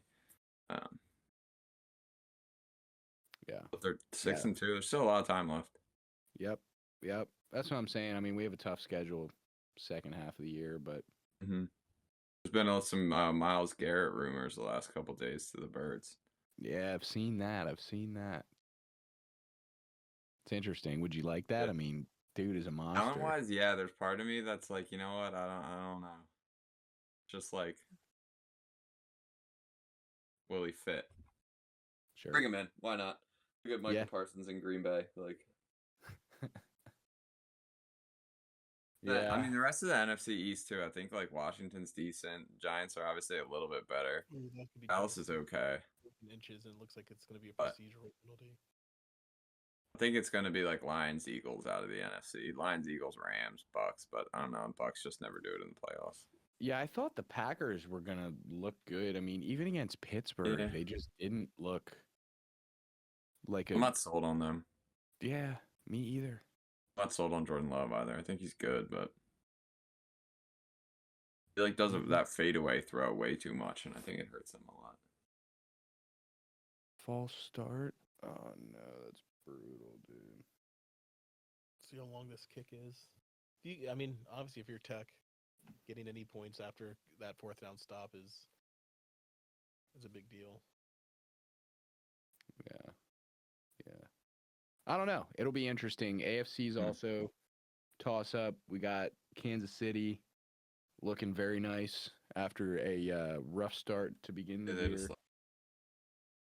You know, getting receivers back. Obviously, the 6-game Rashee Rice suspension has finally been lifted. Oh, you're punting. So he's back. And yeah, I think it's like, can New England or maybe Indianapolis like beat one of them in a playoff game this year? Right. Because I don't see the Chargers or the Broncos winning the division. I still think the Chiefs are going to take it. Yep. And I mean, who else do you really have in the AFC that's going to contend with the Chiefs? The Bills. Yeah, the Ravens, you would know right off yet, but they have not looked great. I don't know who else. I mean, other than, potentially the Colts, like you guys were suggesting. Yeah, I don't know. I think like the Patriots, Colts, Broncos, and Chargers are all like good. I don't necessarily think they're like Super Bowl contenders. I don't know. Right. Yeah. So mid-season, like we had said in the first 15 minutes of the podcast, Colts are the only real surprise, I think. I'd say so. Of the season. Maybe New England a little bit, but I think people saw them being decent. Yeah. Yeah, you're right. Maybe not as good as they are looking right now. Yeah. I'm interested where we would slot Drake May in that top 10 discussion. Yeah, I think Liam suggested his name towards the end of at least that conversation. Yeah. I don't really love ranking like guys that young, honestly. It's like kind of not even fair. I don't even know what kind of player you are yet. Yeah, it's tough. Give him a couple years to develop in the league. Kind of see where he's at. Year 1 Pro Bowler, I'm always skeptical. So much of it has to do with what's around you too. Yep. Oh, yeah. Yep. All right. Should we announce the new segment and get into that, and then go from there? We can kind of talk about what's going on in the sports realm right now. I've had a lot of good NIL conversations recently. I know we've dove into that on previous podcasts. But yeah, this is going to be a new segment we're going to do on the sports room series, probably every week when we do it. I think it could be a fun chance to find some interesting factoids, some stats from the World Wide Web in regards to athletics or sports in the world we live today. So I don't have that fun of one. I already told it to D-Mills earlier today, but I figured it could spark some discussion as we were talking about the NFL, in that the Chicago Bears are the only team in the NFL that does not have a quarterback that has had a 4,000-yard passing season.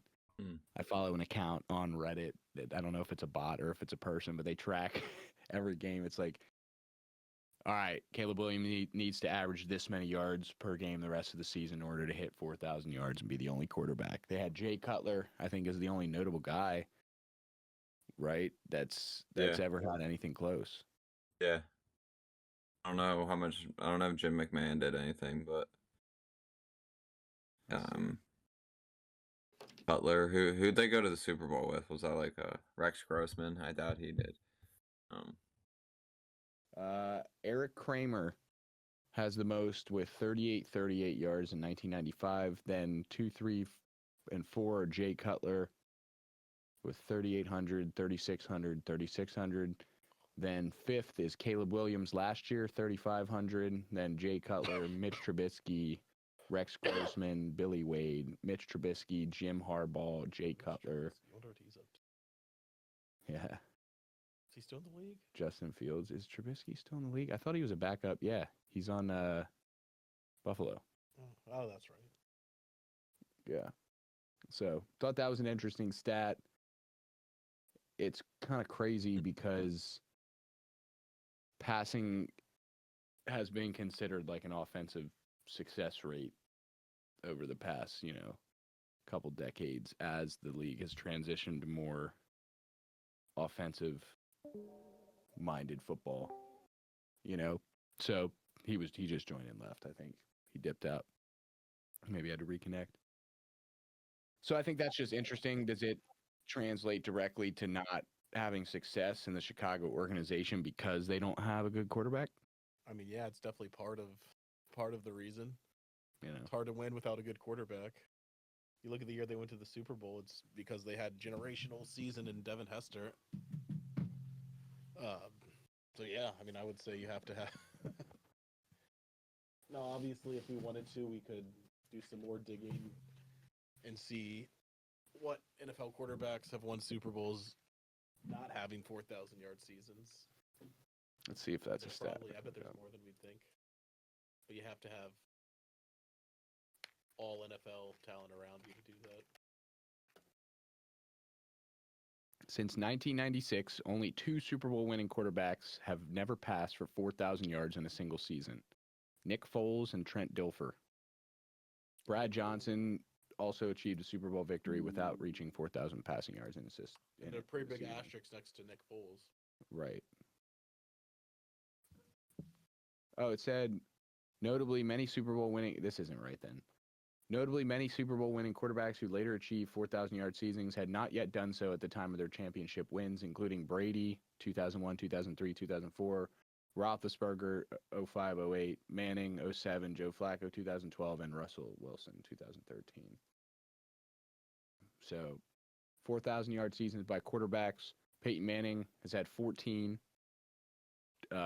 He has the most, obviously. And then Drew Brees is second with the Saints at 9, 4,000-yard seasons. Then we have Brady with 7. Favre with 6. Dan Marino with 6. Phillip Rivers with 6. A-Rod with 5. Eli Manning 4. Warren Moon 4. Carson Palmer 4. Big Ben 4. Tony Romo 4. Matt Ryan 4. Matt Stafford 4. Matt Stafford, all of his have been with the Lions. Then you got a couple guys at 3. You got Bledsoe, Dan Fouts, Trent Green, Matt Schaub, Kurt Warner. A couple guys at 2. John Kitna, Andrew Luck, Steve Young. And then you got a bunch of guys at 1. Steve. Yeah. Dante Culpepper, Jay Cutler. With the Broncos. After he left the Bears. Rich Gannon. Tannehill. So there's probably a ton of quarterbacks that have won the Super Bowl without having a 4,000-yard season. Okay. All right. Open up the floor to either you guys to bring your interesting stat of the week. Yeah, I mean, move the microphone closer. My favorite stat, I mean, I'm not sure if this is even what we were going for, but mine comes in basketball, and it's the highest point total in a college game, which I don't think will ever be broken, which is 138 points in 2012 at a Division III school called Grinnell College. They scored 138 points. One player scored 138. A guy named Jack Taylor scored 138 points for his Grinnell College in 2012. What was the score of the game? Does it say? I'm looking it up. 179 to 104. Win over the National Christian College. Or hold on. Can you see the National guy's box? Christian Can you see the box score? Faith Baptist Bible College. Can you see part the of box the- score? Yeah. Yeah, show me. Tell me his statistics for 138 points. The box score. I was saying 52 for 108, including 27 3-pointers. He made 27 3-pointers? 7 of 10 free throws. 3-pointers did he attempt? I don't know. 52 of 108. I mean, not a bad shooting percentage. Yeah. But that's always been my favorite interesting stat, and one that I just don't think will ever be broken at any level of competition. I mean, what kind of offense are they running where a team can even get that many shot attempts up? Right. Yeah. That's Crazy. insane. And what's even wilder about that is that the rest of his team could have scored not a single point. They still would have won by over 30 points against Faith Baptist. I guess Faith Baptist was having a down year that year. Yeah. And Faith yeah. Baptist scored 100 points. 104. 104. Right, so they must just have some running. The coach, Yeah, there's no defense being played at all. Virginia Military Institute had a coach for a long time who was famous for this like crazy running gun style of offense where his objective was to get a 3-point shot up every like 13 seconds or something like that. That was this crazy running gun style offense where all they do was shoot threes. Did it work? Did they win? I mean, the record was not that good, but they averaged like 101 points per game. They averaged like by far more than anyone in Division One. But they didn't have a good record. I mean, I don't think they were like the worst team in the Big South, but are they in the Big South? Or are they in? I don't know they've changed divisions, but I don't think they were the worst team. Certainly weren't. Hard to make a tournament run when you're a military college. Yeah. Not the easiest to recruit. Mm-hmm. Yeah. But 138 points. One game. And then my other sort of like team statistic that I think will probably never be broken, I think it's Oklahoma either had or still holds the record for most consecutive bowl game appearances. It was like 47. I think that'd be hard to beat. Dang. Really? Are they still... Not sure. Is it still active? Whoa, Vandy made it a game. 31-34 is Yeah, wow. I did not realize that. Final? Or they're still playing? Yeah, final. 34-31 Texas. Dang. Monster fourth quarter. Yeah. Wow. All right, Liam. All right, You I had a got- couple, but if we're gonna do this every time, I'll save some, you know. Do two then. All right, well then I have one, and they kind of like go together. So Perfect. Philadelphia sports one, of course. The Phillies are the first. I guess we'll say American because I don't know if it's any other teams in any other sports in Europe, but the first American and only sports franchise to 10,000 losses. Or like historically bad losers. Yeah, that's fine. But they are the longest like continuous running franchise in American sports. So they've been around. They're not the oldest franchise ever because there's teams that have like moved cities and things like that, but Right. they're the oldest continuous franchise in American sports since 1883. So they've been around the longest. So that's my excuse for the most losses, but 10,000 losses is For pretty bad. 10,000 losses. Yeah. That's funny. 10,000 losses. What do they That's like say? a loss every day for how many years? What do they say? You have to put 10,000 hours into something you want to Become a achieve virtuoso. mastery of? Yeah. All right, we're Losses. 10,303 wins to 11,392 losses. That's losing again. Well, how many now? How many 11,000? losses? Yeah. 11,392. So you're 1,000 off. So you guys have to. That's losing. That's losing. I'm 31 years old. That's losing a game every single day for about 31 and a third years. So for your entire life. No, Pretty much. 143 seasons. Just as of a couple months ago, they would have just started winning. That's crazy. That is funny. Yeah, I was But I gonna. mean, you play so many fucking games in a baseball. Oh yeah. Yeah. And if you do it since the 1800s, then not as absurd of a stat as it seems on paper, but still, I still super interesting. I wonder what other teams are close to the 10,000 That's what I was thinking. mark, because I mean, you said you're 11-3. That made me think when you said of moving cities. I think we talk about it on the last one, Sports Room 4 or Sports Room 5. I didn't know that the Colts moved from Baltimore to Indianapolis in a moving truck overnight. I knew they moved from Oh Baltimore. yeah, we were talking about that. Yeah. Yeah. What's the story there? They literally packed up in like a bus and a moving truck and moved the team to Indianapolis overnight. Yeah. What year? The owner just left. What year was this? I don't know. I don't think the Ravens are that old though. 70s or 80s maybe.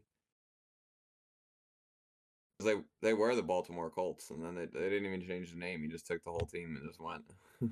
So, yeah, it says on the night of March 28, 29th, 1984, Robert Irsay, the then owner of the Baltimore Colts of the NFL, covertly moved the team to Indianapolis, Indiana, where it would begin to play as the Colts in the 1984 season. Yeah. And then like the Ursay still own the Colts. Yeah, Jim Irsay just recently passed. His daughter does now, I think, runs shit. Yeah. I feel like that's kind of like a funny little random rivalry then, because Baltimore really doesn't like them, I don't think. Oh, interesting. So this says the state of Maryland and the city of Baltimore intended to use eminent domain to seize the team from Israel. So he moved him to Indianapolis. Oh, I've read about that before. That's right. It said they had to send trucks on different routes so they wouldn't get stopped by state police. Wow. That's crazy. Wonder why they picked Indianapolis. Because nobody wants to go to Indiana, even if it means seizing a professional sports Right. team. They're like, oh, we're not going to chase him there. Oh, Indiana, fuck that. We'll just forget about it. All right. So if any of you fun listeners out there have any good sports statistics, fun, crazy stats, shoot us a message, drop it in the comments. Let us know your crazy stat. We'll do it every week. So I'm sure we'll find some fun ones out there that get increasingly more complex as we pick all the ones that are probably regularly surfacing the internet. You know, I'm assuming once we get like 4 or 5 weeks into it, we'll start having to pull some crazy shit out. Yeah, I mean, there's a bunch. Hockey has a lot of interesting statistics to choose from. Yep. Oh, yeah. There's like the obvious one with that, but I think it's like Gretzky, if he never scored a goal, still Like has if he some never scored a goal, he would still have the history, and highest that point is total nuts. in NHL history just from assists. From assists. Yeah. And your Bears one made me think. I think Wentz was the first quarterback to have a 4,000-yard season with a receiver not having a 1,000-yard receiving season. Really? He did that with the Eagles one year. Yeah. Yeah, and then there's like I like fun random ones. Like I think the 2004 Detroit Pistons NBA championship team was the only championship team in like modern history where no one averaged more than 18 points per game. Really? Yeah, Is that the only one to this day still? I believe so. I mean, It would make sense. I could probably name every NBA champion since about then. All right, go. And they all have an elite scorer, pretty much. Yes, I mean 2005. That would have been right around the era of the Spurs starting to be super dominant, and Tim Duncan definitely averaged more than 18 points every season that they did well. Late 2010s, Lakers won a few. Kobe, obviously. Paul Pierce. Yeah, the Celtics. Then we start to get to Golden State era. Yeah, so yes, obviously. I think they're the last ones for sure. They're the only ones, but definitely no one since then. Yeah, it's wild. Oh, that's right, dude. That is something I wanted to bring up before we get off here. The Heat. The Wemby stuff this year. I saw some statistic on Reddit that if he continues at this pace, he'll like break all kinds of records. It'll be He's like unbelievable. Season. He is unbelievable. But I feel like we see that same comparison every season when someone starts the season super strong and it's a long season. He has been hyped up for a while. Wemby's legs are basically made out of glass. I feel like they're so long. Like how do they He's not like break? a giraffe out there. That's the thing. Like the Baby taller you giraffe. are, the more injury prone you are, and like the rarer it is to have a full 82 game season. From a tall guy, a big. Yeah. So We can touch on how about the gambling MVP. real quick. That whole gambling probe with the FBI and everything. Oh yeah, I guess we didn't talk about that. That was all interesting too. I forgot about that already. It's kind of interesting that those are the only guys called out. Come on, they cannot be the without only getting ones. too political. Like I don't feel, the FBI. I don't feel like my safety is compromised by people playing poker or gambling. I get why it shouldn't be allowed, but yeah, I agree. It's just comical to me too. They're gonna get like kicked out of the league or whatever. If Kemba Walker was fixing games, he deserves the lifetime ban. Yeah. I don't really think that. What does a high stakes underground poker game have to do with your NBA career? I don't think it. Yeah, I agree with that.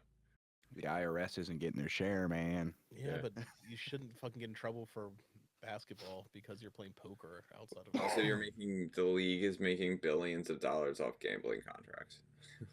Yeah, it was funny when that news story started to break. They were talking about it on Sports Center, and they had to as an emergency had to remove the ad banner at the bottom of the screen that was showing ads for ESPN bets. Yeah. It's like it just vanished all of a sudden. Yeah, I saw that. I saw this one tweet somewhere. I can't remember from who, but it's like I'm really I'm shocked to see that all of these players are inclined to gamble. You should catch the latest information about it on NBA Today, sponsored by DraftKings. Before we get to the game at DraftKings Arena, right. Yeah. Every aspect is like, the ESPN Bet 365 pre-show, and today's halftime show is sponsored by, what's one of the popular online sports? MGM. Yeah, MGM online, and then whatever. Now back to the action at DraftKings Arena. FanDuel. The announcer is now like, and here come the Eagles, who are 3.5 favorites. I'm taking the over today. Like, yeah, right. So, I mean, it's everywhere. It's so encouraged too now at this point. I mean, that industry is huge. Yep. Huge. Not even just sports gambling. In Pennsylvania, you can play online casino on your phone, dude. Yeah, I think you can do that here too. Are you sure? I don't think so. It depends. Like, there's some states where you can just do it perfectly legally, and I think in Virginia you might have to do like an offshore casino, technically. I see. So there's one I've looked at called Spin Quest, where the Sports Room podcast is not affiliated with Spin Quest in any way. But it's called a social casino. So you're betting these social coins that are worth absolutely nothing.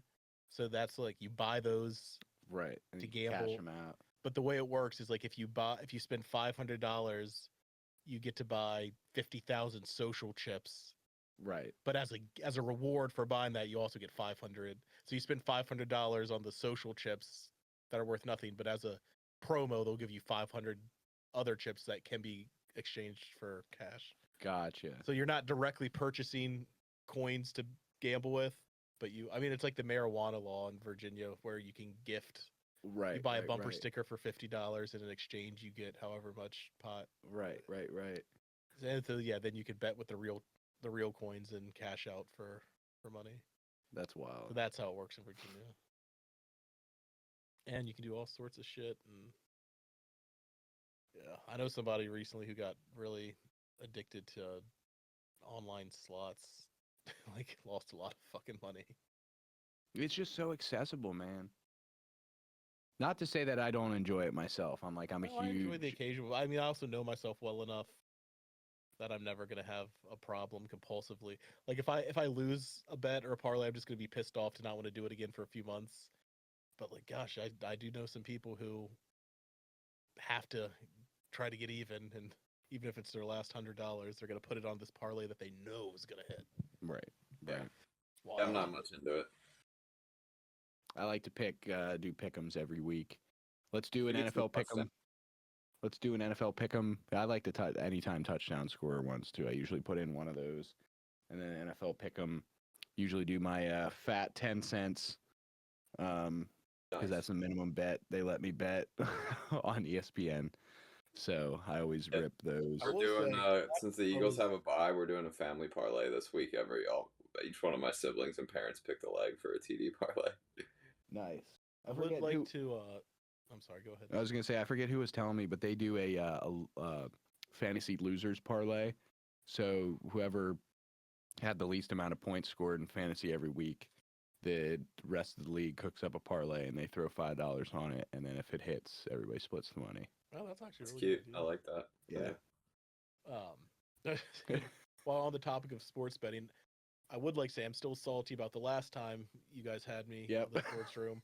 I tried to put a bet on the Kentucky Derby that was going on, but you had to have like a separate horse racing account on DraftKings. Oh yeah. And then the guy that I picked fucking won. Yep. I was only gonna do like $20, but I remember saying I was like $20 to win like 220. If whatever his name is wins, I'll take you and Grace out for a steak dinner right after we wrap up this pod. Yep. I edited that a few weeks ago, and I remember hearing that. Oh, man. And then turns out like you can't just put money on the horses on draft. You have to get a separate account on DraftKings horsing. Didn't have enough time to do it, and my horse wins. It's all right. You win some, you lose some. Could have been eating prime rib. That's right. At whatever steakhouse is best in Richmond area. Shout out Arby's. Buckheads. It's the best one. Buckheads. All right, fellas. Let's do NFL pick'ems for this week, and then I'll let you guys get out of here. It was a pleasure chatting with you today. As I had said earlier, we're missing Graham this week, so hopefully he's having a fun Saturday afternoon as we are in the sports room. But a lot of interesting games this week. Couple teams on buys. I'm 0 for 8 in my weekly office pick'em pool, so need something this week. Ravens, Dolphins. I picked the Ravens on that one. You know, Dolphins are kind of really looking poor. McDaniel, apparently, I mean, the GM just stepped down. Yeah, it's a mess. McDaniel is expected to stay, but they're not sure. So I think that was an easy pick for the Ravens, especially considering Lamar's back. Colts, Steelers. I picked the Colts on this one. Anybody disagree? I'm going to pick the Steelers just because I think that the Colts are going to come back to reality soon. I think it's I'll go Colts. Jonathan Taylor is rolling right now, I feel like. They're going to run all over us. All right. Falcons, Pats. I took the Pats. Take the Pats too. Yep, I'm cool with that. I mean, Falcons. Well, who's starting at quarterback? I read that Kirk Cousins. I honestly don't think it matters. You know, He the beat the Bills, Falcons. though, right? The Falcons 2 weeks ago got destroyed by Miami, which that was weird. Arguably one of the worst teams in the NFL. I mean, their only highlight has really been their defense. Drake London, Bijan. He's good. Drake London's good. Chargers, Titans. Chargers for sure. By a wide margin. Any thoughts on Cam Ward? I mean, I think everyone sort of knew he was coming into this year with basically a hall pass, not much talent around him. Yeah. I haven't watched them much. I just think they stink. Yeah, I just hope it doesn't become like a who's the quarterback for Carolina? Bryce Young? Yeah, where it's like clearly a talented quarterback in a bad situation. I don't think they seem to even have like a culture or anything like that in Tennessee either, and like a plan. I don't see any direction there. Nope. Yeah, they don't seem like. Yeah, they don't have any sense of semblance going no forward. sense of urgency, no long-term vision. Zero. Zilch. All right, Bears, Bengals. Bears. I'll take Cincinnati. I'm checking where it's being played. It's in Cincinnati. I took Bears in my office pick 'em, so I'm gonna stick with them. This could be a toss-up. Cincinnati's defense is just terrible. I think the Bears have a decent defense, so if there's any way to beat Cincinnati, it's by out defensing him. You know what I mean? Better defensive maneuvers. 49ers, Giants. 49ers. Got Niners as well. San Francisco. Yeah. Couldn't afford to lose a key player, and they did. Yep. I mean, you can argue that for the 49ers, too. Fred Warner, season-ending injury. Yeah, he's a monster. Yeah. That's but was it Greenlaw maybe stepped in? No, maybe it was a different guy. Somebody stepped in and is doing a great job on that side of the ball. I mean, they're 5-3. Record shows you got Mac Jones standing in there with half a leg. Kyle Shanahan's a good coach. Broncos, Texans. This was an interesting one. I had to kind of mull over a little bit. That's not as obvious.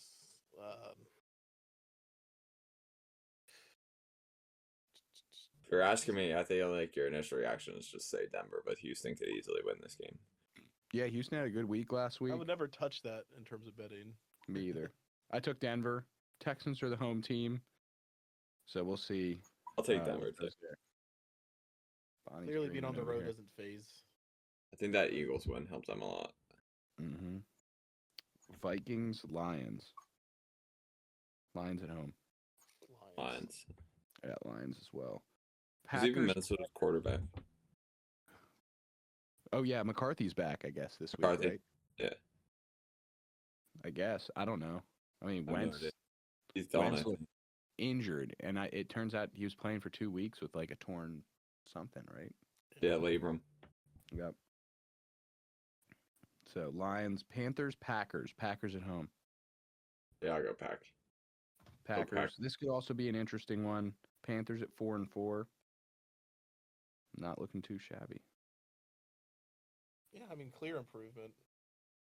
Slow but steady in Carolina, but starting to figure it out a little bit more. They had some momentum building at the end of the year last year. Mm-hmm. Yeah, they don't look... That's what happens. You got to stick with your terrible quarterbacks, man. Yep. Yeah, they managed him pretty well. Give him a chance to develop a little bit. We got Jags at Raiders. Jags. Raiders are so bad. I got Jags as well. Jags. I don't really have many comments on that other than Travis Hunter, IR. Yeah, that's a useless game, Jacksonville, Vegas. Yeah. I think Saints Rams is the next one. Saints at Rams. Rams. By Puka Nacua making a return. Possibly being the largest margin of victory that week. That's how bad New Orleans is. Yep, I agree. And then we got Chiefs at Bills. Bills, just because it's the regular season and not the playoffs. If it was the playoffs, the Chiefs would beat them, but I got the Bills winning at home. I took Kansas City. I think they're on a hot streak right now. They look really good. Buffalo has not played any difficult teams. I think they have to lose a meaningful matchup like this earlier on in the season to have any chance of making a deep playoff run. I was going to say Kansas City just because they're rolling. Yep. Seahawks at Commanders.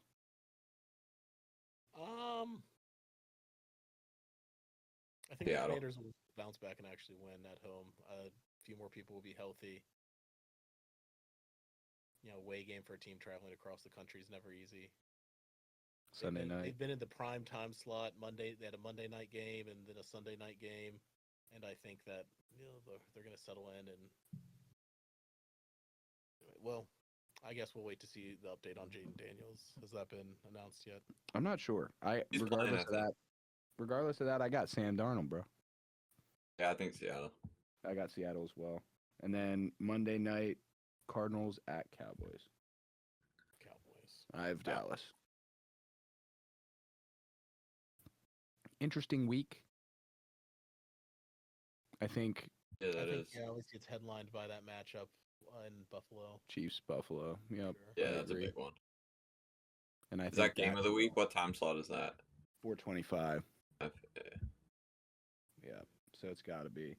And then Seahawks Commanders is Sunday night, and then Cardinals Cowboys Monday night. What a terrible month. Yeah.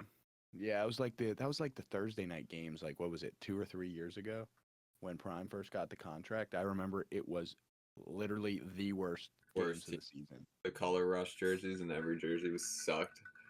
Yeah. Yeah, miserable time to be an NFL football fan. All right, fellas. Well, what else we got? You got any other comments before we start to wrap it up here? We've been talking for almost 2 hours. We got college hoops starting next week. Yep. So we're sort of in the sweet spot now where we have NFL and college football at sort of their best parts of the year in full swing. NBA's gotten underway for a few weeks, and now we got college basketball. Pretty soon we'll have these Thanksgiving tournaments that everybody loves. So settle in and enjoy it, boys. It's really my favorite time of the year for sports right now. We got everything about to be in full swing. Yeah, we forgot to talk about it too, but then Game 7 of the World Series as well. It's been a pretty good MLB playoffs. Dodgers stayed alive from kind of a crazy 9th inning last night, so Game 7 should be good. Yep. I think Ohtani versus Scherzer. So really, is that two Hall of tonight Famers or tomorrow? I think it's tonight. Oh, all right. What, Game 7? Yeah. Tonight. Yeah. We'll know the champion this evening. The script could not be written any better. I hope the Blue Jays win. That's who I'm pulling for. Me too. I feel like everybody's pulling for the Blue Jays. It's the Chiefs Eagles Super Bowl. Everybody wanted the Eagles to win. Yeah. Except for Chiefs fans. Fair. But yeah. Yep. All right, fellas. Well, I guess that'll about wrap it up. Yeah, get ready for Game 7 of the World Series tonight. Go Blue Jays. The unfortunate 9th inning ground rule double fiasco that I'm sure most of you sports fans have seen on social media somewhere. Wild ending to that game. And, appreciate each and every one of you that comes out and listens to these, albeit you're not coming out anywhere. You're just plugging in your cell phone, listening on a supercomputer in your pocket to our glorious voices over here in the Slanted Attic Experience, and Liam graciously joining us from Pennsylvania. Need to get him down in the studio sometime the next year or two. Sure. Yeah. Special thanks to Bonnie for podcast. With her presence today as well. Yeah, special thanks to Bonnie. She finally passed out over here, enjoying our company. A gal of few words, but the wisdom that she brought to the studio can't be measured. She was pretty quiet. Bonnie. Yeah. I didn't hear her once. But she was being a good girl. Yeah, she was being great. So, pleasure, fellas. Miss Graham, but D-Mill's fantastic job filling in. Appreciate you coming over. I'm like Marcus Mariota, man. When you need me, I will be here and perform adequately. All right, before we go, favorite journeyman quarterback in the NFL ever? Colt McCoy. Teddy Bridgewater. Favorite journeyman quarterback? Like backup. I mean, Flacco could be considered. Jeff Garcia. Close second, Fitzpatrick. Yeah. Yeah, he's the king of the mountaintop, I feel like. Yeah, he's up there too. All right, we'll leave you guys with that. Thanks for tuning in with us. Enjoy the rest of your Monday. I guess this will come out, or maybe like a Saturday. But thanks for being with us this long. We'll see you guys next time. You can find us everywhere podcasts are available. SlantedAttic.wordpress.com right now is the new website. We'll be buying that domain name soon, so stay tuned to that.